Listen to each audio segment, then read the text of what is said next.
We're going to talk about integration by parts today. It's a method for integrating, reversing the product rule. Let's get right into it. We know that the product rule says that if we have the derivative of two functions u and v, okay, the derivative of the product of those two functions, then what I need to do is I need to take the first function times the derivative of the second plus the second function times derivative of the first in some order, okay? So now what we're going to do is we're going to manipulate this. What if I have to reverse this process? Well, let's say I integrate both sides. And now we got the integral of this derivative, which is going to sort of cancel each other out. You're just going to get uv there equals, and I can integrate these two things separately. So the integral of u dv plus the integral of v du. Now, I could solve for any one of these. There's no really rhyme or reason to it. But if I would solve now for this integral right here, watch what happens here. On the left side I get uv. Okay, we discussed why that is, the integral of a derivative. Okay, fundamental theorem of calculus. Let me move my face, get your face out of here. And then, let me get rid of that if I can. There we go.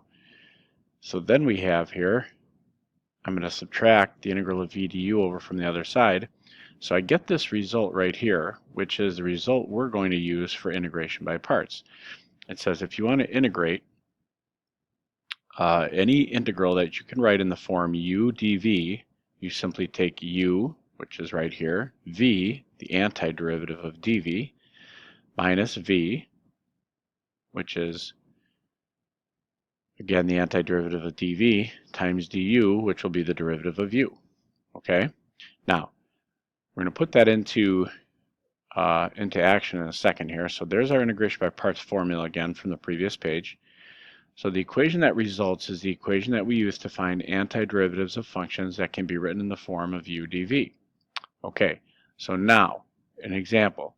Say I have 2x e to the x dx. So after determining you can find the antiderivative by previously learned methods. So don't go right into integration by parts every time you see an integral now. We don't know this antiderivative. I could take a 2 out if I wanted to, I suppose. But I can clearly see that I don't know this antiderivative just intuitively or by looking at it. It's not a reverse power rule or anything. And a simple substitution isn't going to work. If I would let u equal e to the x, that would just give me a derivative of e to the x again, which isn't going to work. And letting u equal 2x wouldn't work. So I decide I'm going to try integration by parts. So the first thing I do is split the integrand into factors u and dv. Okay? So what I'm going to do here is I'm going to let u equal 2x. And then I'm going to let dv equal e to the x dx. I'm going to explain why I made that decision on the next page. I just want to show you the process first.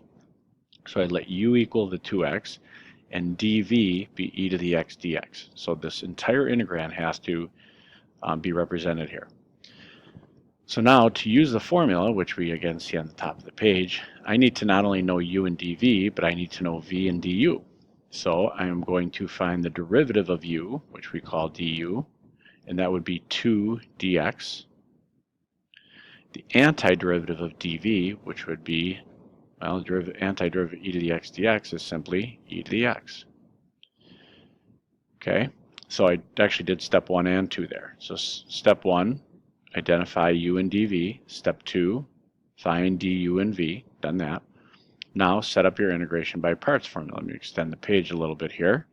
So to extend the page, what I have now is the formula is this again. It's uv minus the integral of v du. Well, if I do this every time, if I set my work up this way every time, I can just see uv will always be on this diagonal right here. So uv will be 2x e to the x minus the integral of v du, which will always be on the bottom here. So I can always make this a greater than symbol. uv minus v du. Make sure you subtract. So v du, that would be 2 e to the x dx. So I'm just basically multiplying these two things together. 2 e to the x dx. I can, of course, leave the 2 out in front because that's a constant. And now I have an integral that, hey, I can handle that. So finishing this off, I get 2x e to the x minus 2. The antiderivative of e to the x is, sure enough, e to the x. And then don't forget plus c.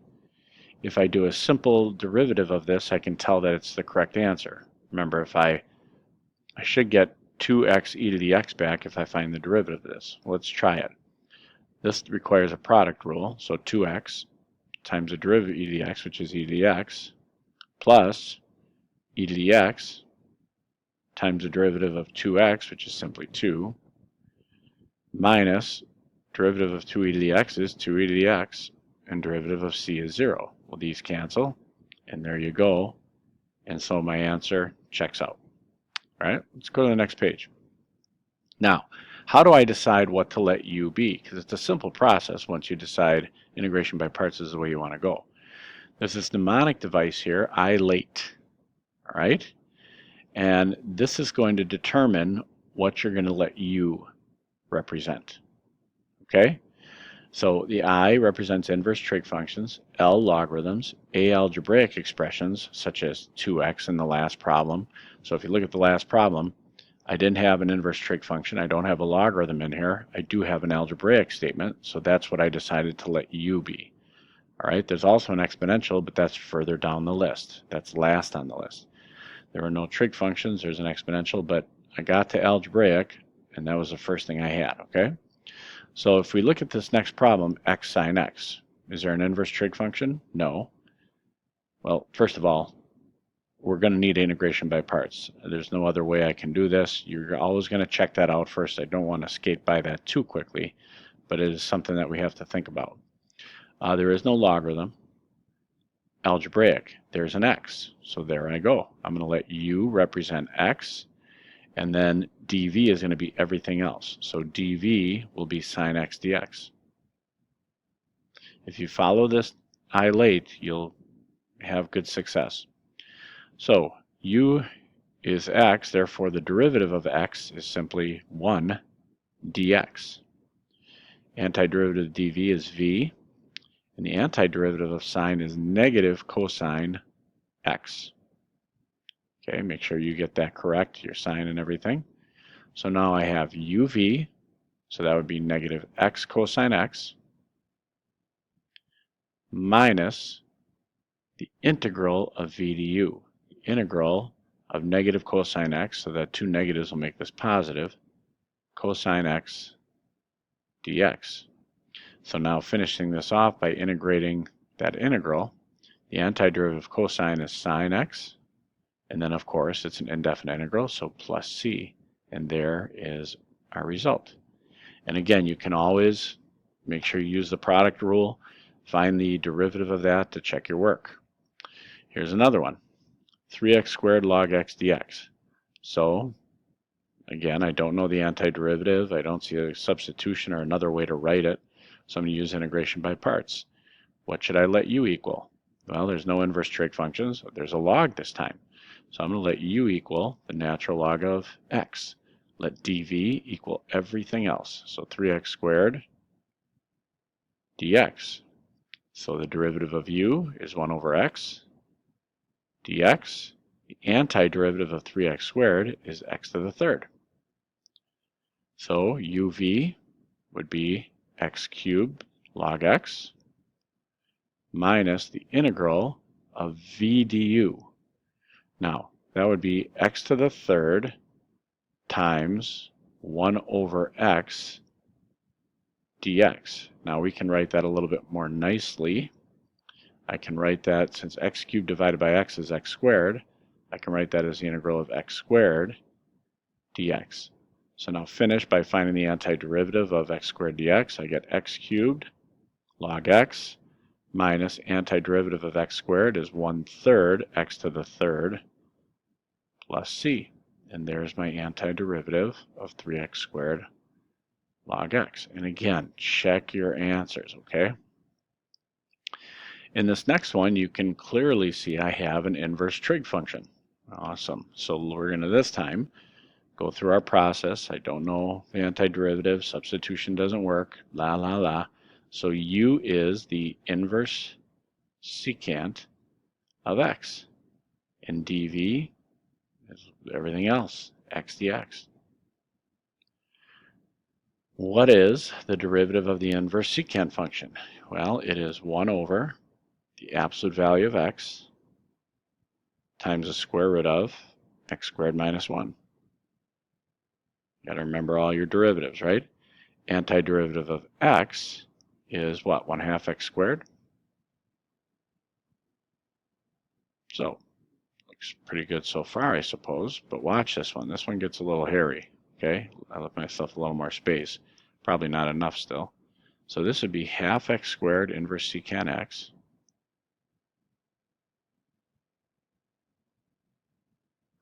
minus the integral of v du. Now, when I multiply these two, I got a half, which I can put out front. I've got x squared over the absolute value of x square root of x squared minus 1. So now, let me move my face again. This one is going to be a little bit more complicated. Okay, let's think about what has to be done here. So I've got the first term, 1/2 x squared inverse secant x minus 1/2. Now, x squared is always positive. Absolute value of x is always positive. So when I divide these, I'm going to get x. Okay, so I'm going to get x, x left on top, over the square root of x squared minus 1. Okay, now I look at this. Boy, I still don't know how to find the, oops, I forgot my dx. I forgot it here too. When I found the derivative, I should have put a dx on the end. Dx on the end, shame on me. So there should be a dx over here. I still don't know the antiderivative, but now I look at it, I'm thinking, wow, I can use a u substitution. If u is x squared minus 1, the derivative of x squared minus 1 is 2x dx. That'll get rid of this x dx. So now, on top of doing integration by parts, I've got to do a u substitution. Yikes. So the u substitution this time, I'm going to let u equal x squared minus 1, so that du can be 2x dx. And I just have an x dx to get rid of, so I'm going to move the divide 2 on both sides, so a 1/2 du would equal x dx. So now let's rewrite this equation here.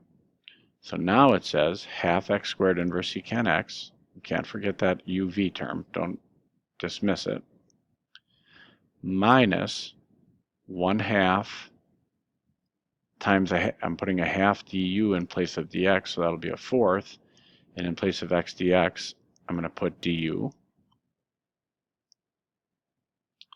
And now all I have left is I'm going to put u in place of there. So u, square root of u in the denominator. That would be a 1 over square root of u, or u to the negative half. Let me get rid of that. So I'm just going to call that u to the negative half. Now that I can find the antiderivative for. So 1/2 in x squared inverse secant x minus, antiderivative of this is 2u to the half, so that would be minus 1/2 u to the half plus c. Now I don't want any u's in my antiderivative, so let's finish this up. I get 1/2 x squared inverse secant x minus 1/2, in place of u, I'm putting x squared minus 1. So x squared minus 1 to the half, or the square root of x squared minus 1 plus c. And there's my antiderivative. So I'm just about out of time on this video, so what I'm going to do is stop, and I'll finish up the last two on a subsequent video.